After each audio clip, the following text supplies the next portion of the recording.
Туулган күнүң кут болсун, ден соолугуң мыкты болсун, ар бир таңың жагымдуу атып, өмүрүң түбөлүктүү нурга толсун деп Өзгөн районуна караштуу Ничке Сай айылынын тургуну ардактуу балабыз Насиров Марленди 29 март 14 жашка толушу менен куттуктайбыз.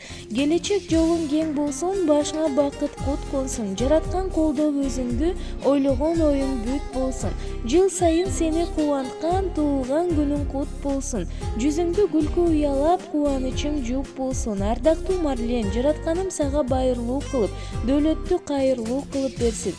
Кийин келечек бактылуу жашоо чын ден соолук каалайбыз деп Салихард шаарынын атасы Мелис, апасы Анаргүл жана Таята тайнеси куттукташат.